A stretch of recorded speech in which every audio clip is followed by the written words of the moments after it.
Hello students and welcome to new academic session 2020-21 Standard 8th Science Digital class. This is the cover page of your science textbook. These are the contents in your science textbook. Now students, last year we learned that all the living organisms on earth have adapted according to geographic regions, food, ingestion, defense, etc. According to 2011 census, around 87 million species of living organisms are found on the earth including land and sea. To study such a vast number, it was essential to divide them into groups, so groups and subgroups were created, considering the similarities and differences among the living organisms. Now, this process of dividing living organisms into groups and subgroups is called biological classification. So, today we are going to begin with the first chapter, Living World and Classification of Microbes. In this chapter, we are going to learn about how the living organisms are classified and the microbes are also classified. Robert Harding Whittaker 1920 to 1980 was an American ecologist. In 1969, he divided the living organisms into 5 groups. Now, for this classification, Whittaker considered the following criteria: complexity of cell structure, complexity of organisms, mode of nutrition, lifestyle, and phylogenetic relationship. The 5-kingdom system of classification given by Whittaker was as follows. He has broadly classified living organisms into prokaryotes and eukaryotes.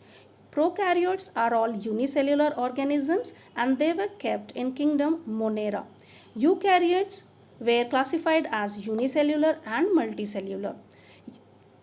Eukaryotes, unicellular organisms, were kept in kingdom Protista, whereas multicellular organisms were kept in fungi, that is cell wall present but organisms can't perform photosynthesis, in the kingdom Plantae, where cell wall is present and organisms can perform photosynthesis, and kingdom Animalia, where there is no cell wall.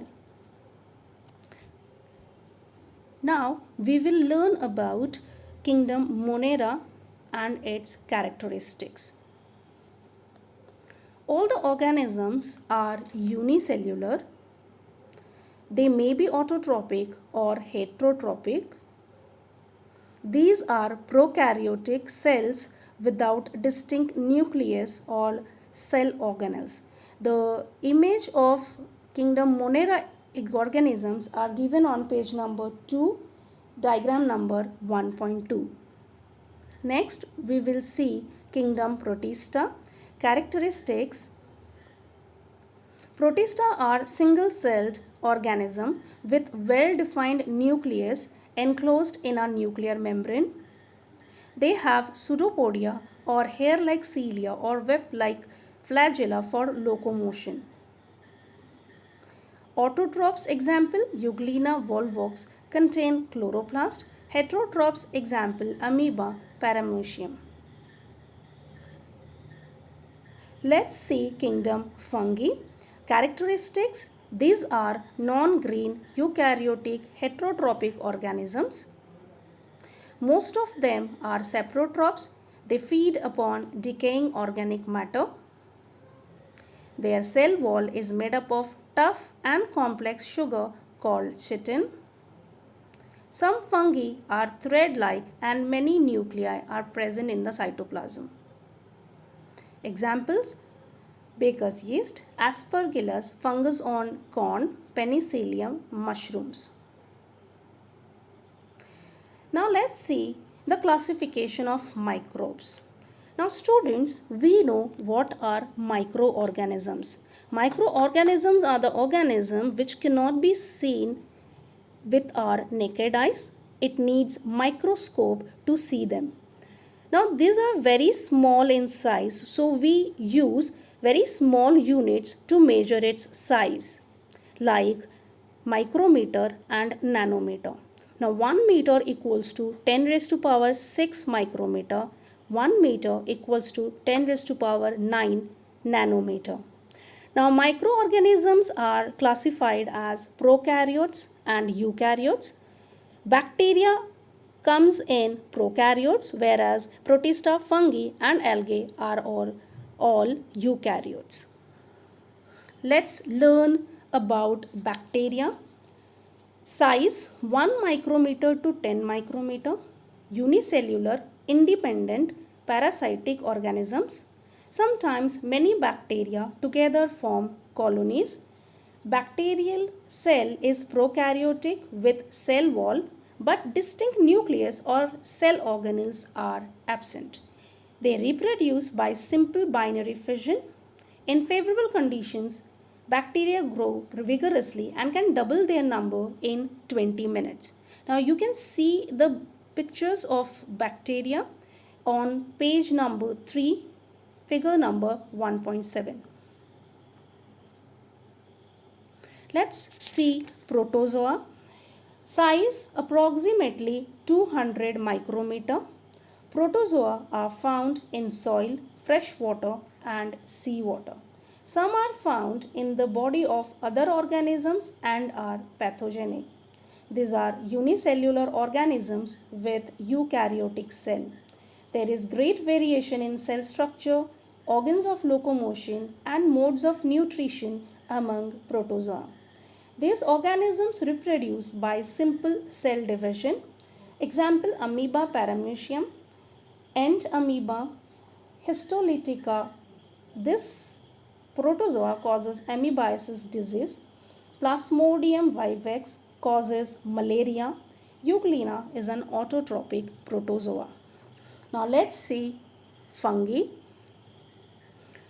Fungi size approximately 10 micrometer to 100 micrometer. These are found on decaying organic matter and dead bodies of plants and animals. These are eukaryotic organisms. Some are unicellular and others are visible with naked eyes.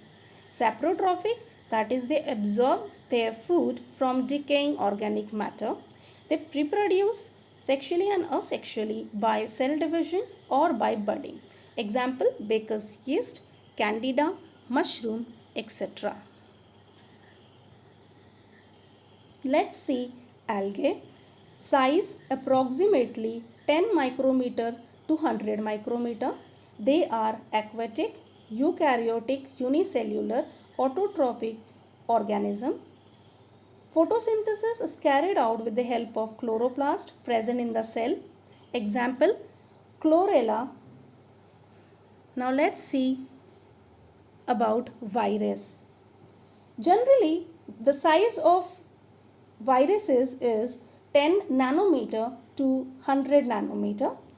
Viruses are not considered as living organism, or they are said to be organisms at the edge of living and non-living. They are studied under microbiology. Viruses are extremely minute, that is, they are 10 to 100 times smaller than bacteria and can be seen only with electron microscope. They are found in the form of independent particles. Virus is a long molecule of DNA or RNA covered by a protein coat. Viruses causes many diseases to plants and animals. You can see the image of tomato wilt virus. You all know about COVID-19 disease, which has affected the whole world. This disease has occurred due to coronavirus. Now children, today we have learned about classification of living organisms and microbes. Students, you will write the characteristics of kingdom Monera, Protista and fungi in your notebook given on page number 2 and 3. Thank you.